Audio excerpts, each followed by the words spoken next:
요사이 저희가 새벽 큐팀 말씀, 생명의 산 말씀이 열왕기 말씀입니다. 열왕기 말씀에 나오는 말씀 중에 늘 항상 우리에게 주시는 말씀, 다윗처럼, 다윗같이, 이 단어가 계속해서 반복됩니다.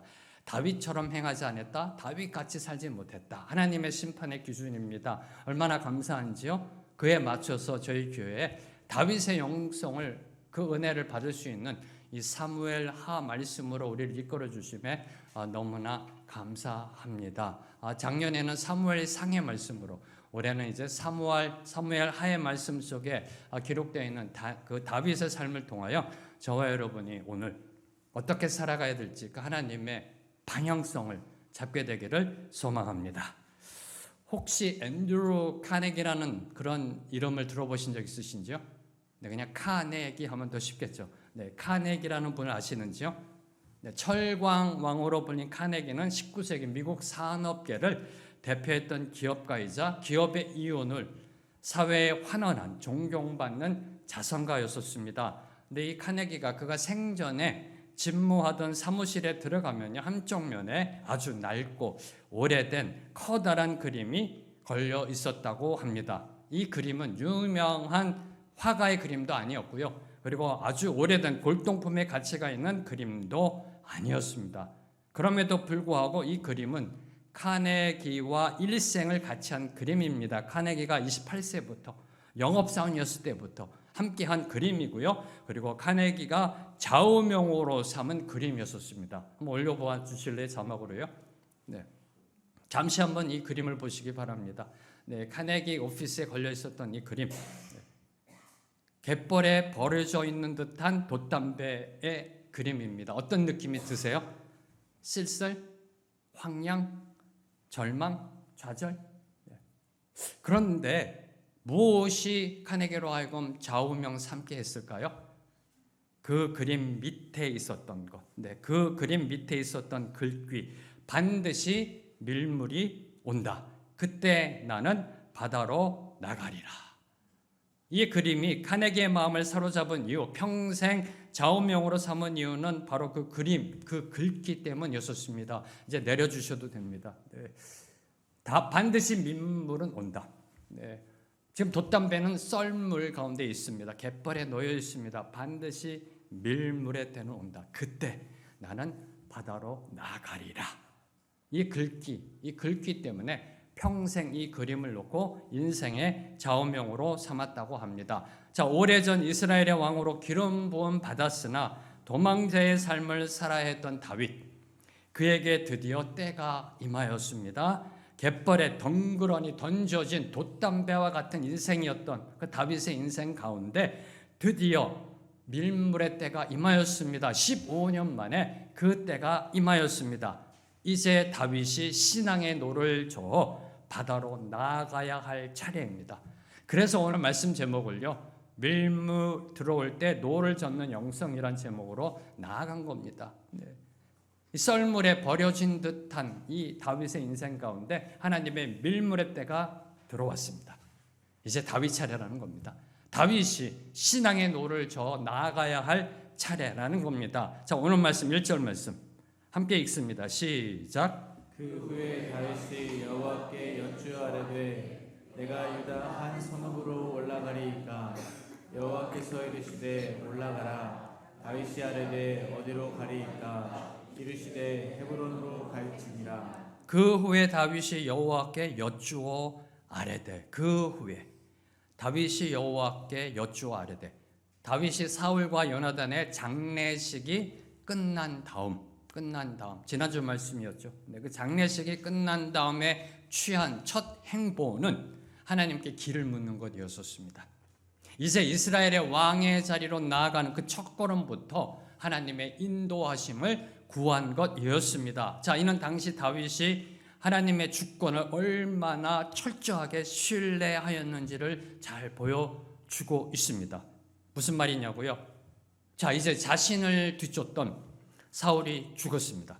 더 이상 자기를 죽이려 하는 사람이 없습니다. 그러므로 이제 망명생활을 청산하고 시글락에서 지냈던 그 망명생활을 청산하고 고국으로 이스라엘로 돌아간다고 해도 전혀 문제될 것이 없습니다. 그 어느 누구도 이 일을 제기하지 않습니다. 더욱이 다윗은요, 이스라엘의 차기 왕으로 기름 부음 받은 자입니다. 세상이 다 아는 사실입니다.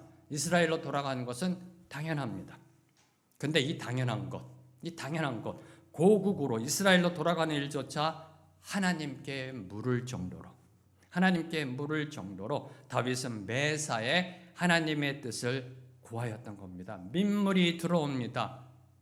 밀물이 들어오는구나. 자, 이제 나가자가 아니라 주님, 노를 저 나아갈까요? 라고 먼저 하나님께 여쭈었던 겁니다. 이것이 하나님을 경외하는 신앙의 모습이고요. 이것이 신앙의 노를 젓는 영성입니다. 신앙의 노를 젓는 영성입니다. 저는 이 부분을 묵상하다가 갑자기 떠오른 속담이 하나 있습니다. 돌다리도 두들겨보고 건너라. 이 속담이 떠오르더라고요. 돌다리도 두들겨보고 건너라. 다 아시는 속담이시죠? 자, 이는 돌로 만든 다리가 아무리 튼튼하다 하여도 그 다리를 건널 때 조심하라라는 그런 교훈을 갖고 있는 속담입니다. 매사에 신중하고 서두르지 말고 잘 아는 일이라도 세심한 주의를 기울여서 실수가 없도록 하라는 말입니다. 우리 신앙생활에서도 마찬가지입니다. 우리의 신앙 여정 가운데서도 마찬가지의 교훈입니다. 신앙의 길을 걸어갈 때 돌다리도 두들겨 확인해 보아야 합니다. 아는 길도 물어가야 합니다. 잘 아니까, 쉬운 길이니까 라고 방심하면 큰 코 다칠 수 있다라는 사실을 교훈하고 있는 겁니다. 자, 그러면 저와 여러분이 신앙의 길을 걸어갈 때 돌다리를 두드린다는 것은 과연 무엇을 의미할까요? 우리가 신앙의 길을 걸어갈 때, 신앙의 여정 가운데 돌다리를 두드리면서 간다라는 것은 과연 무엇일까요? 그것은 바로 기도입니다. 기도. 신앙의 돌다리를 두드리는 것이 바로 기도입니다. 아는 길도 하나님께 물어보며 가는 것이 바로 기도의 영성입니다. 자, 그러면 다윗은 하나님께 어떻게 여쭈었는지, 어떻게 두드렸는지요? 어떻게 기도의 돌다리를 두드렸는지요? 오늘 말씀 속에 보면 다윗은 우선 먼저 하나님께 유다의 한 성읍으로 가야 할지를 여쭈었습니다. 내가 유다 한 성으로 올라가리이까?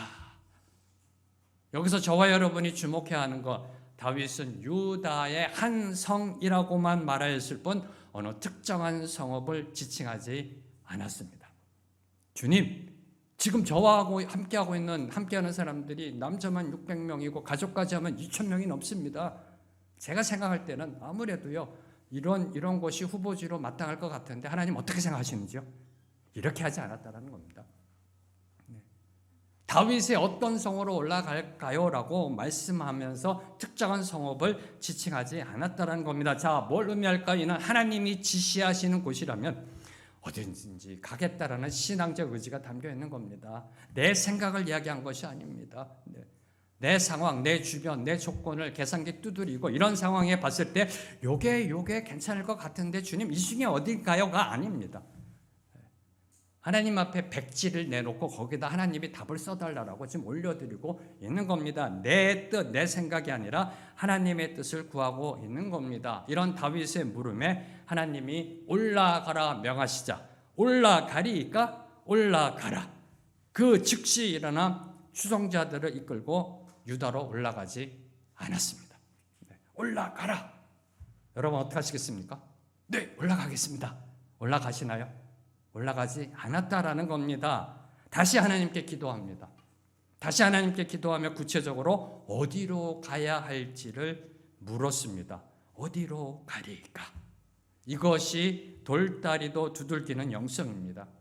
다윗은 매사에 자신의 생각이 아니라 하나님의 뜻을 구한 사람이었습니다. 그리고 그 구한 하나님의 뜻에 순종한 신앙인이었습니다. 그래서 하나님의 마음에 합한 사람이라는 그 거룩한 칭호, 복된 칭호를 받을 수 있었던 겁니다. 자, 기도는 우리가 힘들 때, 어려울 때만 하는 것이 아닙니다. 다시 설명드릴게요. 기도는 우리가 어려울 때, 힘들 때, 시련과 고난과 환란이 있을 때 목숨 걸고 하나님 앞에 나아가 하는 것이 아니라는 겁니다. 기도는 순적할 때도, 기도는 당연한 일에도 매사에 하나님의 뜻을 구해야 한다라는 겁니다. 이게 참된 기도의 영성임을 보여주고 있는 겁니다. 힘들고 어려울 때 하는 기도의 그 강도가 순적할 때 올려지는 기도의 강도와 같아야 한다는 겁니다. 매사에 하나님의 뜻을 구하는 기도.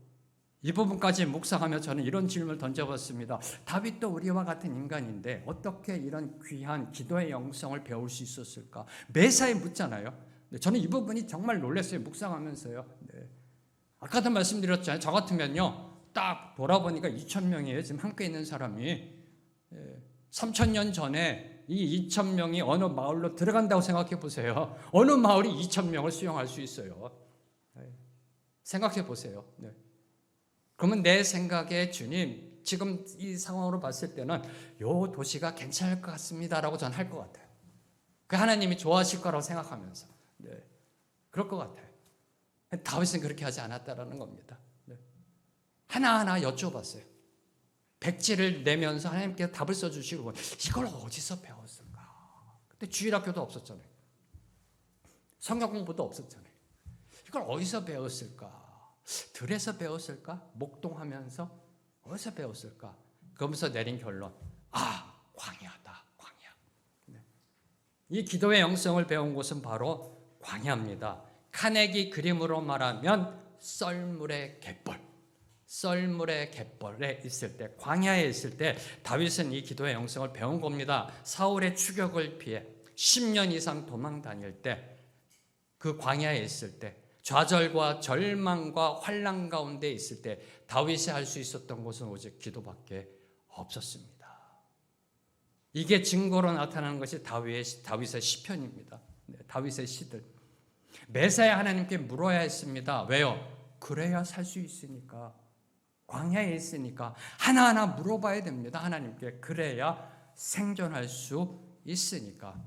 그 환난 날에 배운 기도의 영성이 다윗을 다윗되게 만들었고요. 하나님의 마음에 합한 사람으로 만들었던 겁니다. 이런 다윗의 모습, 매사에 하나님께 기도하는 영성, 모든 일에 하나님의 뜻을 구하는 모습, 당연한 것도 하나님께 묻고 그 뜻을 구하고 그 뜻대로 나아간 이 모습이 잘 보여주는 것이 시편 37편 4절에서 5절 말씀입니다. 이 또한 다윗이 쓴 시입니다.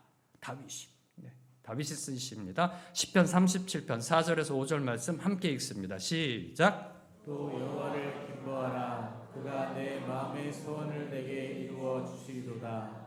내 길을 여호와께 맡기라. 그를 의지하면 그가 이루시고. 이렇게 시작합니다. 시편 37편 4절은요. 또 여호와를 기뻐하라. 그가 내 마음의 소원을 내게 이루어 주시리로다. 어떤 뉘앙스가 느껴지세요? 어떤 깨달음이 있으세요? 우리가 하나님을 기뻐하기만 하면 그 어떤 마음의 소원도 다 이루어지는지요? 우리가 하나님을 기뻐하기만 하면 우리 마음속에 있는 모든 소원들이 다 이루어지는지요?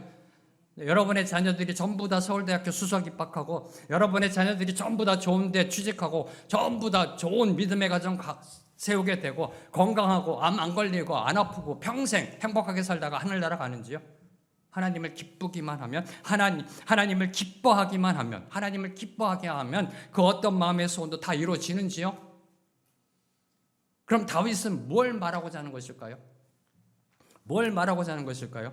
원어적으로 볼 때 여호와를 기뻐하라는 것은요, 여호와 안에서 기뻐하라는 의미로 하나님의 임재 안에 거할 때, 우리가 하나님의 임재 안에 거할 때, 하나님과 동행할 때 진정한 기쁨을 누릴 수 있음을 이야기하는 겁니다. 하나님의 백성으로 하나님 안에 거하며 하나님 손 꼭 붙잡고 동행할 때 우리 안에 여기하질 여호와로 인해 기뻐하고 하나님으로 인해 즐거워하는 그 행복의 충만함이 넘쳐나게 된다라는 겁니다. 그때 우리가 하나님 안에 거하며 기쁨 충만함을 누릴 때 하나님이 우리 마음 안에 소원을 넣어주신다는 겁니다. 소원을 넣어주신다.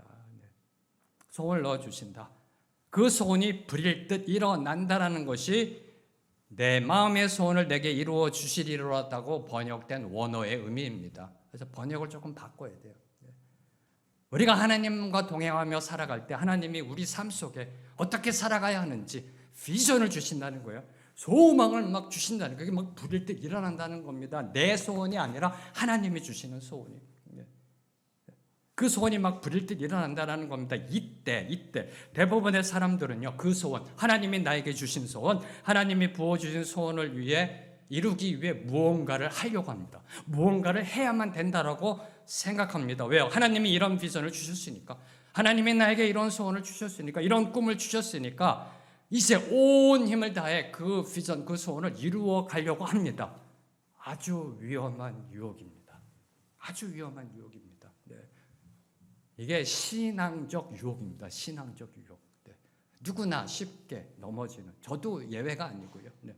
늘 항상 깨어있지 못하면 넘어지는 위험한 유혹입니다. 이때 우리가 놓치지 말아야 할 말씀이 그 다음 5절 말씀이에요. 37편 5절에 보면요, 내 길을 여호와께 맡기라. 그를 의지하면 그가 이루시고. 기억하십시오. 모든 걸 이루시는 분은 내가 아니에요. 그가 이루시고. 하나님이 이루신다니까요.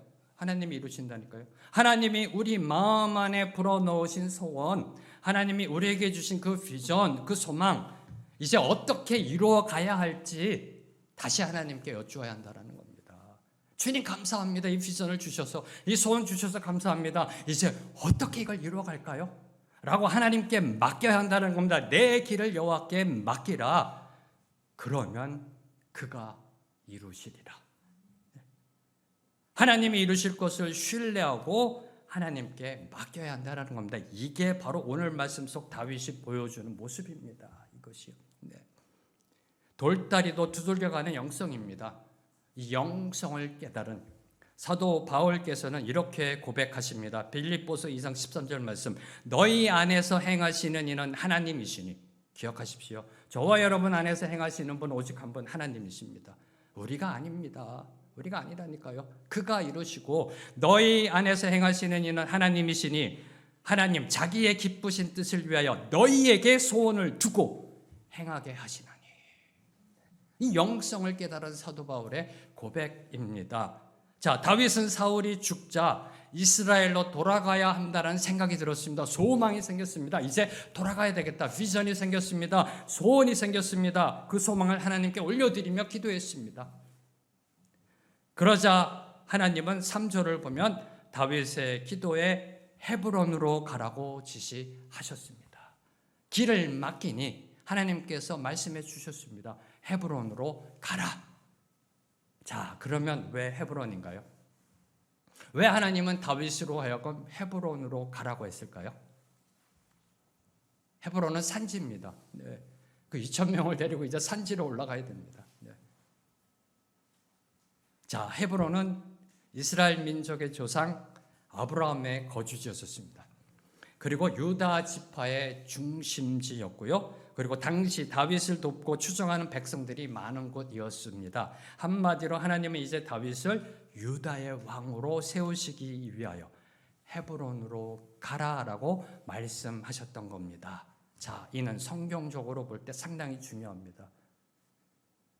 성경을 보면 창세기 49장 10절을 보면 유다 지파가 왕을 배출하리라는 야곱의 예언, 그리고 신명기 33장 7절을 보면 유다 지파가 백성을 차지하리라는 모세의 예언을 응하게 하시려는 하나님의 섭리였다는 겁니다. 하나님의 섭리였다. 그래서 헤브론으로 올라가라라고 말씀하셨던 겁니다. 이 하나님의 섭리, 이 하나님의 섭리가 신앙의 노를 젓는 방향성입니다. 신앙의 노를 젓는 방향성. 망망대해로 나아갑니다. 밀물의 때가 왔습니다. 이제 신앙의 조를 저 나갑니다. 어디로 가야 하는지요? 네, 망망대해에서 어디로 가야 하는지, 어떻게 살아가야 하는지에 대한 표대이자 이정표가 하나님의 섭리라는 겁니다. 이 이정표대로 다윗은 그의 추종자들을 데리고 헤브론으로 올라갔습니다. 이 사실 앞에 두 가지를 묵상코자 합니다. 첫 번째로 돌다리는 두들겨 보고 안전한 것이 확인되면 건너가야 한다는 겁니다. 네, 건너가야 한다는 겁니다. 네. 그런데요, 간혹가다 돌다리만 두들리고 계시는 분이 계세요. 네. 간혹가다 어떤 분은요, 돌다리만 두드리고 또 두드리고 계속해서 두드립니다. 계속해서 기도만 하십니다. 새벽에 나와 기도하고 금요철에 기도하고 두드리고 심지어는요, 자기가 두드리는 그 망치도 두드려봐요. 혹시 이 망치가 고무 망치 아닌가 해가지고 잘못된 것 같고 두드리지 않는 거. 두드리기만 해요. 돌다리만 두드리고 있으면 절대로 그 다리 건너갈 수가 없습니다. 두드리고만 있다 보면 하나님이 주신 기회 놓칠 수 있습니다. 돌다리만 두드리고 있다 보면 다른 사람이 냈다 먼저 그 길 건너버릴 수가 있습니다. 네. 기도도 마찬가지라는 겁니다. 기도는요, 단순히 입으로만 하는 것이 아닙니다. 행동으로 이어져야 한다라는 겁니다. 기도함 속에 하나님의 응답이 주어지면 행동으로 이루어져야 된다는 겁니다. 헤브론으로 가라 하면 헤브론으로 올라가야 됩니다. 네. 왜 헤브론인가요? 하나님 두드리면 안 돼요. 왜 헤브론인가요? 우리 지금 2,000명 데리고 산지로 올라가라고요? 이왕이면 저 평야 주시지 계속 두드리면 안 된다니까요. 헤브론으로 가라 그러면 행동하는 겁니다. 계속 두드리는 것이 아니라 행동으로 이어져야 한다는 겁니다. 두드려 확인한 돌다리는 담대하게 건너가야 합니다. 이것이 신앙의 노를 젓는 모습이라는 겁니다. 두 번째로 묵상하는 거, 다윗은 홀로 올라가지 않았다라는 겁니다. 네. 추종자들과 함께 올라갔습니다. 2,000명, 네. 남자 장정만 600명, 네. 그 2,000명을 데리고 올라갔습니다. 일본 속담에 보면요, 달걀과 약속은 깨지기 쉽다라는 속담이 있습니다. 네. 달걀과 약속은 깨지기 쉽다. 이 속담처럼 우리 주변에는요, 이 신의를 저버리는 자들이 너무나 많습니다. 특별히 회사가 미비할 때, 회사가 이제 시작될 때 직원들에게 다음에 회사가 성장하면 꼭 보답하겠다라고 약속해놓고서요, 막상 회사가 커지면 약속을 어기고 자기 실속만 차리는 기업주들이 너무나 많습니다. 네. 이런 가운데 지금 희생 가운데 있는 분들이 이주 노동자들이잖아요. 너무나 마음이 아파 이런 모습 보면서 이주 노동자들 그 이야기 들어보면요. 또 정권을 잡은 정치 지도자가요, 그동안 동고동락했던 동지들을 배신하는 경우도 심심치 않게 저희들은 보고 있습니다. 그러나 다윗은 자신이 힘들고 어려웠을 때 함께했던 추종자들을 한 사람도 빼지 않고 다 데리고 헤브론으로 올라갔다라는 겁니다. 네. 야, 너는 좀 이번에 빠져.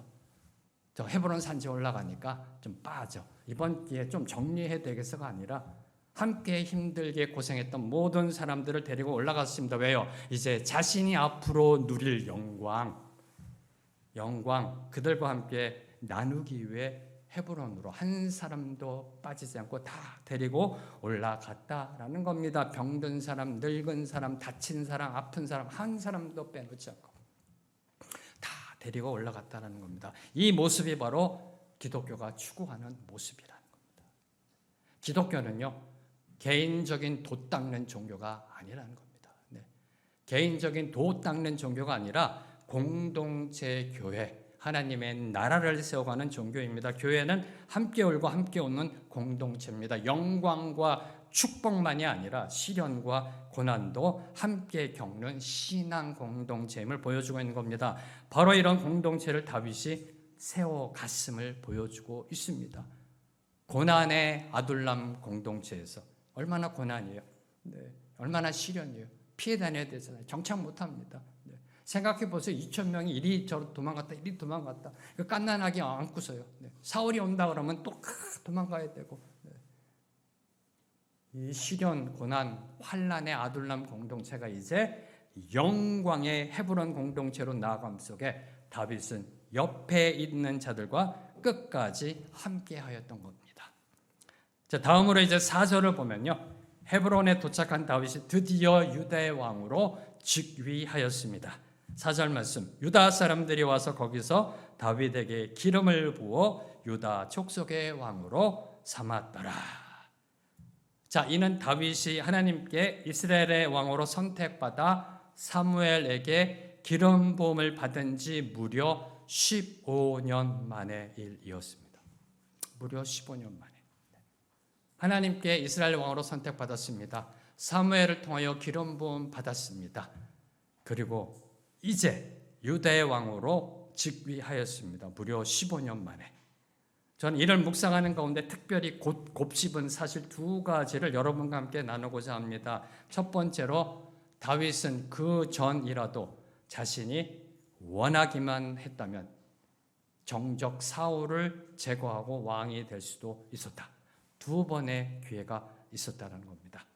그런데 그렇게 하지 않았습니다.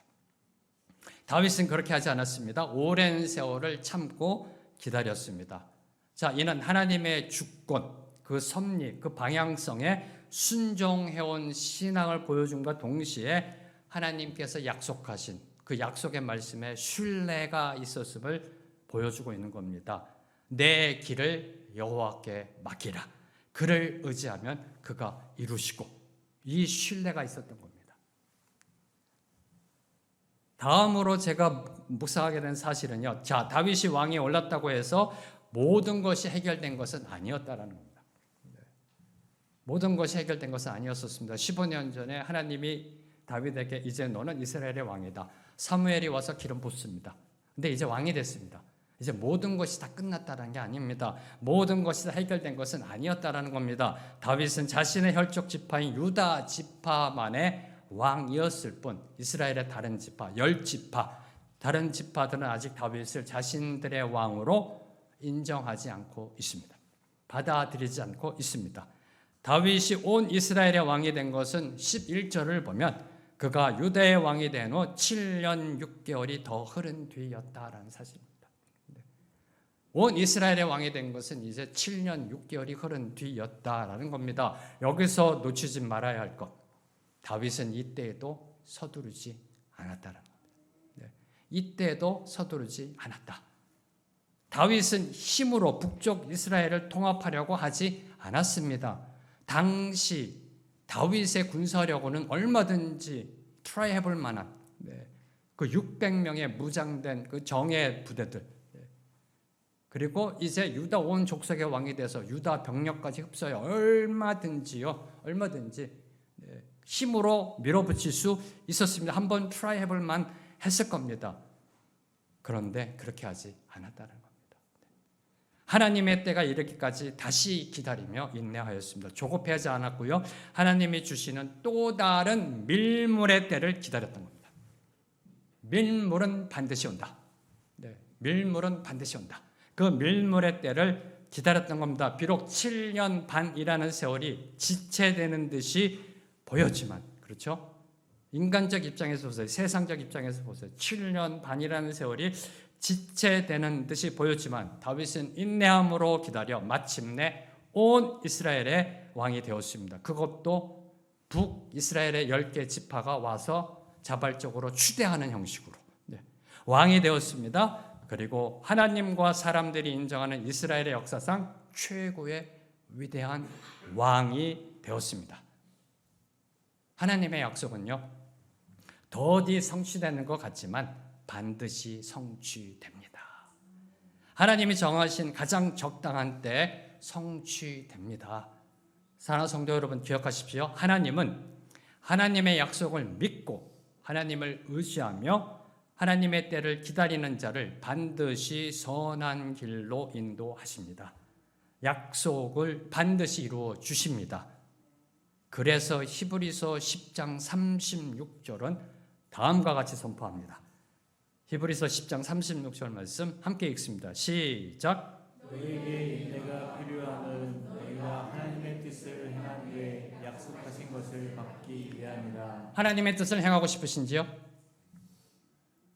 세상의 뜻을 이루어가고 싶으신지요? 하나님의 뜻을 이루어가고 싶은지요? 하나님이 약속하신 것 받고 싶으신지요? 인내하라는 겁니다.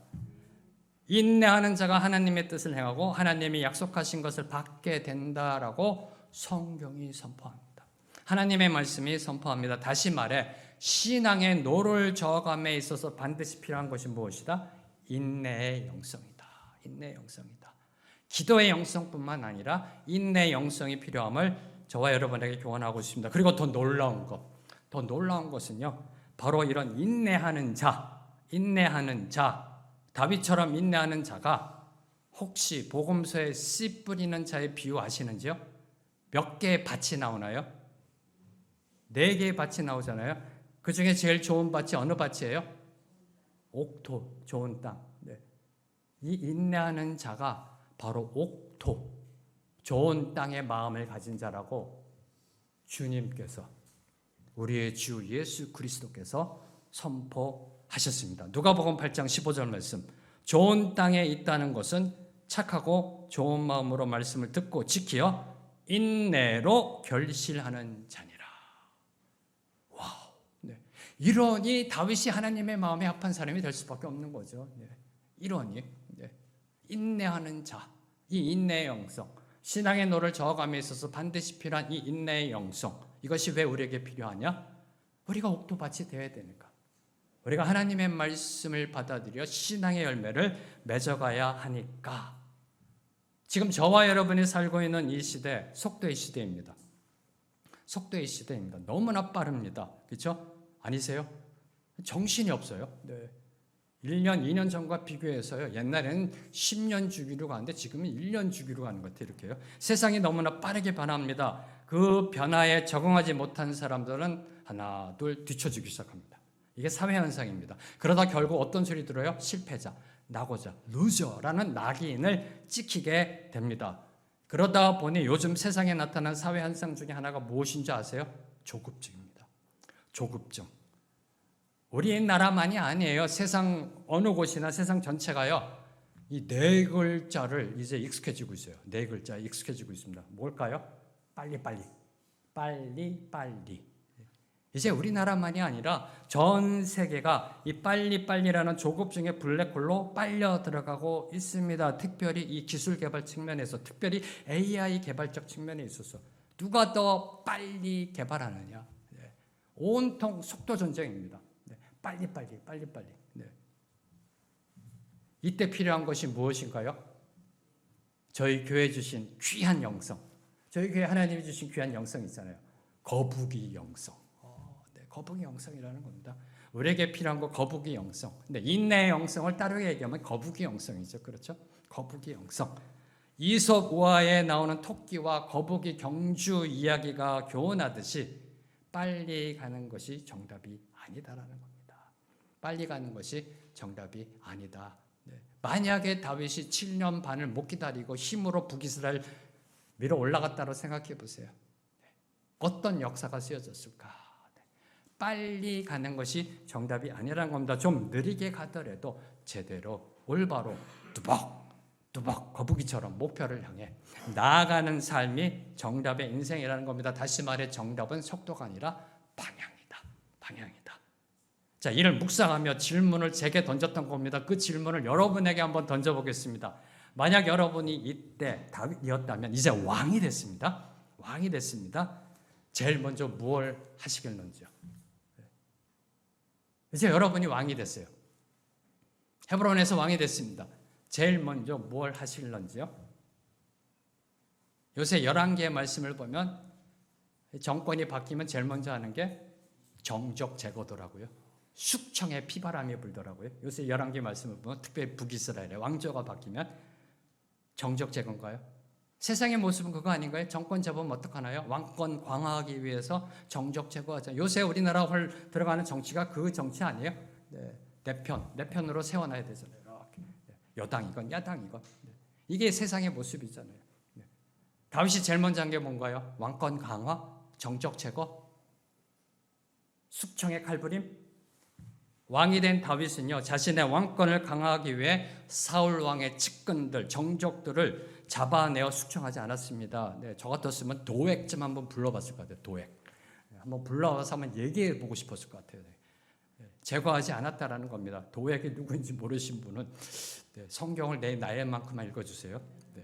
부국 강병의 속도를 내지 않았습니다. 북이 영화의 엑셀을 밟지도 않았습니다. 이제 고생했으니 이제부터는 우리 세상이다 하면서 북이 영화의 엑셀을 밟고 나아가지 않았던 겁니다. 다윗이 왕이 되고 나서 제일 먼저 한 일은 목숨 걸고 블레셋 성읍인 벳산으로 들어가 사울의 시신을 수습하고 장례를 치러준 이 길르앗 야베스 사람들에게 전령까지 보내 축복해 준 겁니다. 제일 먼저 한 일이.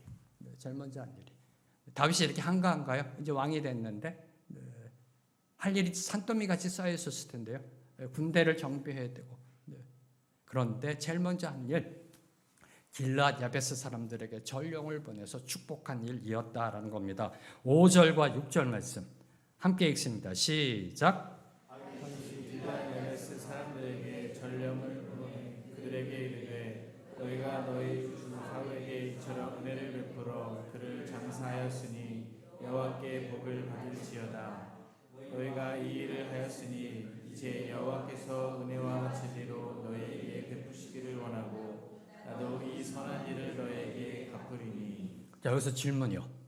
사울을 장사 지낸 사람들이 왜 사울의 혈족 베냐민 지파 사람들이 아니고 길앗 야베스 사람들, 요단 동편에 위치한 므낫세 반 지파의 사람들이었을까요?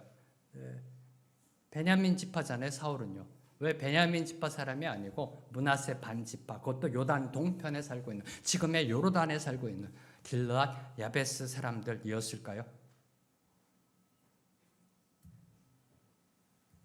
길앗 야베스 사람들이 목숨을 걸고 사울에게 이러한 선행을 베푼 것은요, 사울이 오래전 암몬 족속으로부터 자신들을 구해준 데에 대한 보답이었던 것입니다. 성경을 보면 사울은 이스라엘의 왕으로만 선출되고 아직 왕 위에 공식 즉위하지 못하였을 때, 아직 이스라엘 사람들이 사울을 왕으로 받아들이지 않았을 때 암몬 왕 나하스가 길앗 야베스를 포위하고 침공합니다. 아직 왕이 아니에요. 하나님으로부터 기름 부음은 받았는데 왕으로 즉위하지 못했습니다. 사람들이 인정하지 않고 있을 때 암몬 나하스가 길앗 야베스를 침공했던 소식을 듣습니다. 그때 사울이 일어나 백성들을 이끌고 가서 길앗 야베스를 구하여 주었습니다. 이러한 사울의 선행이 다시 길앗 사람들에 의해 보답받게 되었고, 그리고 또 길앗 사람들의 이 선행은 다윗에 의하여 보답을 받게 된 것입니다. 뭘 의미할까요? 선행은 사라지지 않고 반드시 보답으로 돌아오게 되어 있다. 이게 하나님 나라의 원리입니다.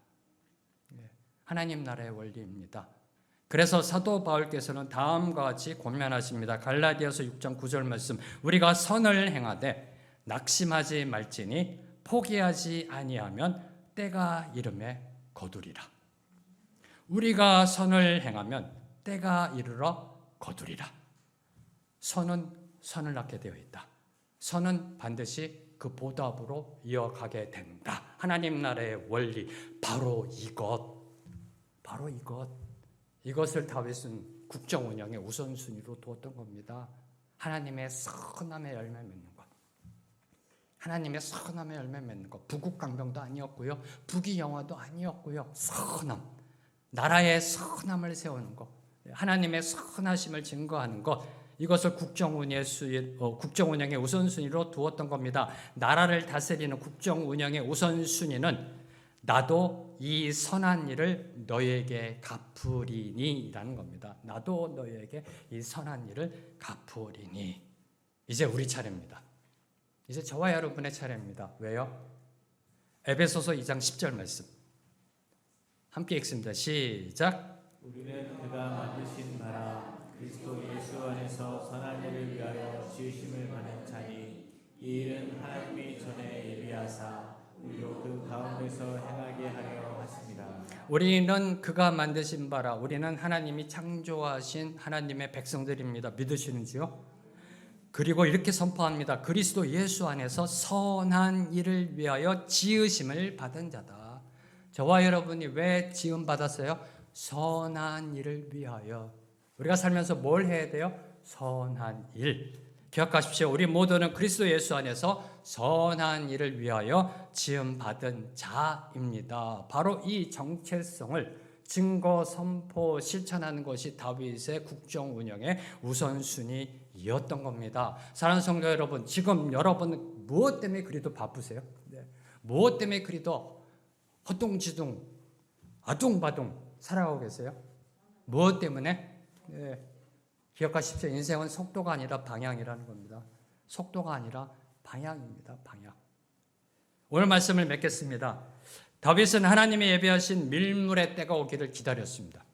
밀물의 때가 오기를 기다렸습니다.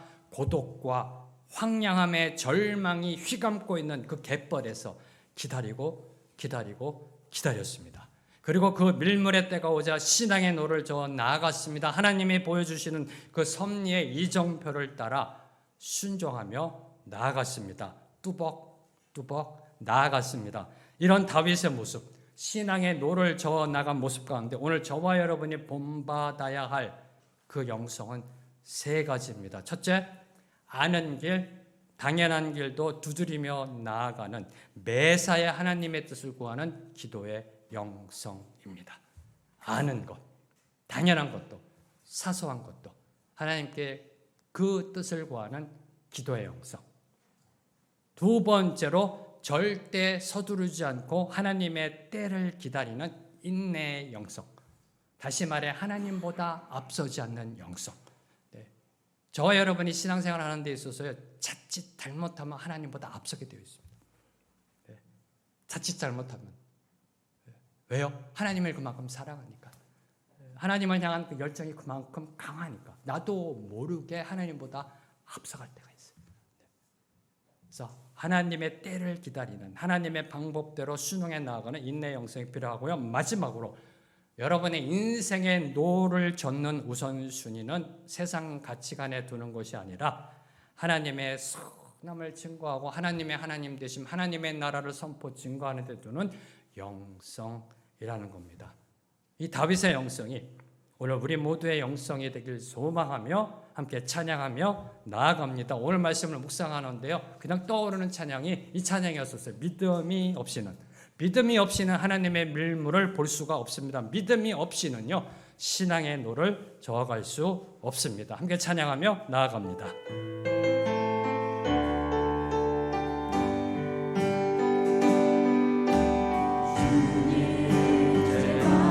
너무 둔해서 주님을 볼 수 없습니다.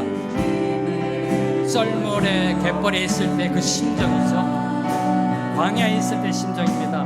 땅에서 가요 이 땅만 보다가 주님 손을 놓쳤습니다. 나는 나그네로 왔는데 왜 주저앉게 되었나? 나는 청지기인데 언제부터 내 삶에 주인 되어버렸나? 선포합니다. 믿음이 없이는 기쁘시게 못하나니, 기쁘시게 못하나니 보낸 수고도 다 헛될 뿐이라. 믿음이 없어서 무너진 삶의 모든 자리에 다시 주님을 기다립니다. 주님, 제 마음이 너무 둔해서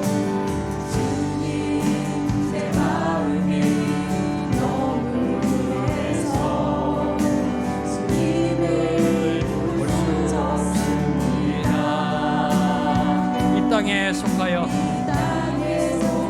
땅만 보다가 주님 손을 놓쳤습니다. 나는 나그네로 왔는데 왜 주저앉게 되었나? 나는 청지기인데 언제부터 내 삶의 주인 되어버렸나?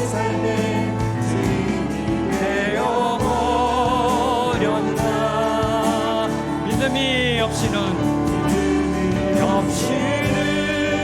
기쁘시게 못하나니 모든 수고도 다 헛될 뿐이라. 믿음이 없어서 무너진 삶의 모든 자리에 다시 주님을 기다립니다. 믿음이 없이는 기쁘시게 못하나니 모든 수고도 헛될 뿐이라. 믿음이 없어서 무너진 삶의 모든 자리에 다시 주님을 기다립니다. 한 번 더 고백합니다. 믿음이 없이는 기쁘시게 못하나니, 기쁘시게 못하나 우리의 고된 모든 수고도 헛될 뿐입니다. 우리의 인생의 노를 젓는 모든 수고가 헛될 뿐입니다. 믿음이 없이는 모든 것이 헛됨입니다. 무너진 삶의 모든 자리에서 주님의 밀물의 때를 기다립니다. 믿음 다하여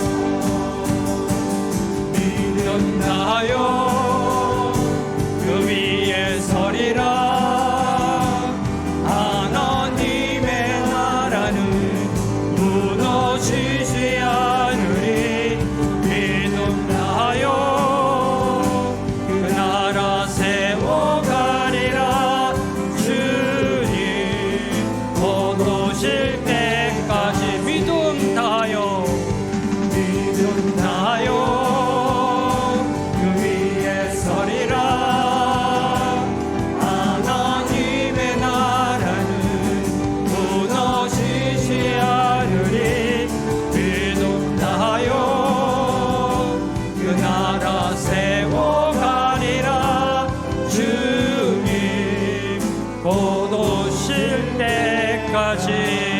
이곳에 임하신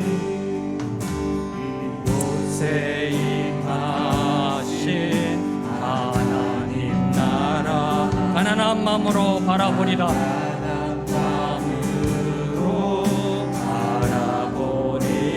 먼저 그 나라 그 뜻 구하며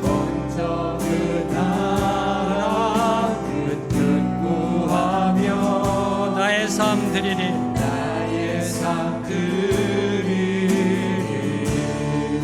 주님이 맡기신 하나님 나라,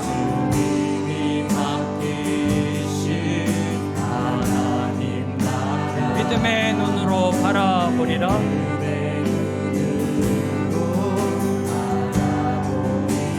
하늘의 뜻이 이 땅 가운데 완성될 그날까지, 이 땅 가운데 완성될 그날까지 믿음 다하여 그 위에 서리라. 하나님의 나라는 무너지지 않으리. 믿음 다하여 그 나라 세워가리라. 주님 곧 오실 때까지. 하나님 감사합니다. 오늘도 다윗의 삶을 통하여 우리에게 말씀하여 주심에 감사합니다. 기도의 영성으로, 인내의 영성으로, 하나님의 선함을 증거하는 영성으로 하나님의 나라를 바라봅니다. 주님의 밀물의 때를 바라봅니다. 주님이 다스리시는 그 나라를 소망하며 나아갑니다. 주님, 이곳에 예배드리는 모든 성도들의 삶 하나하나 들어 사용하시어 하나님의 나라가 이 땅에 세워지는데 쓰임받게 하여 주시옵소서. 예수님의 이름으로 기도합니다. 아멘.